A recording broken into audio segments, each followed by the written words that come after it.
পড়ুয়াদের জন্য গাল ভরা প্রতিশ্রুতি দেন মমতা বন্দ্যোপাধ্যায়, কিন্তু তাদের চাকরি দিতে পারেন না। এবার বাড়িতে ঢুকে ছেলে ঢুকিয়ে মারধর করাচ্ছে তৃণমূল। কি সাফাই দিচ্ছে তৃণমূল, শুনবেন? কি নির্লজ্জ সাফাই, শুনুন। বিজেপি রং লাগাতে চাইছে যে এটা নাকি শুনছি নাকি আমার নামে কোনো কমপ্লেন করেছে, কোনো জায়গায় থানায় অভিযোগ করেছে। এই অভিযোগ ভিত্তিহীন এবং এর সঙ্গে রাজনীতির কোনো সম্পর্ক নেই। এটা শুধু একটা ফ্যামিলি ম্যাটার। যখনই শুনেছি একটা ঝামেলা সৃষ্টি উদ্ধার করি এবং সেটাকে শুনছি নাকি আমাদের নামে কোনো থানায় অভিযোগ করেছে একটা রাজনৈতিক দল, তাদের আর কোনো এখানে অস্তিত্ব নাই। তো এটা একদম পুরো ভিত্তিহীন। উচ্চ মাধ্যমিক পরীক্ষা চলছে, গোটা রাজ্যে বহু পরীক্ষার্থী পরীক্ষা দিচ্ছেন। তাদের মধ্যে অনেকের পরিবার বিজেপিকে সমর্থন করেন। কেন? করাটা তো বেআইনি নয়। খণ্ডঘোষে কি হলো? বিজেপি করায় ছেলেটাকে জলে ফেলে দিল তৃণমূলের গুন্ডারা। তারপর কি সাধারণত মানুষ কি করবে? থানায় গিয়ে অভিযোগ করবে। থানায় গিয়ে অভিযোগ করার সময় কি হলো? থানার মেজবাবু অভিযোগ নিতে চাইলেন না।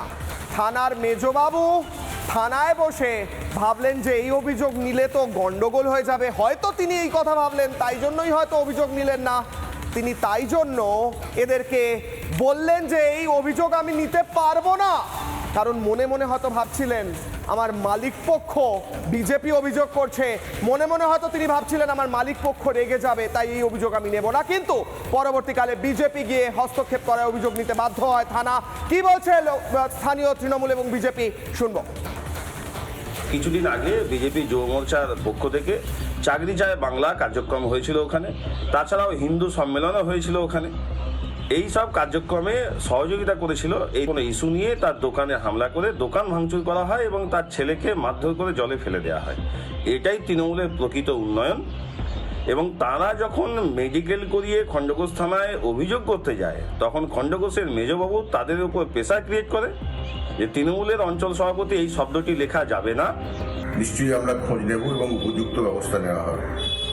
থানায় অভিযোগ হয়েছে শুনলাম, পুলিশ তদন্ত করে নিশ্চয়ই উপযুক্ত ব্যবস্থা নেবেন। আইনের পথে চলবে।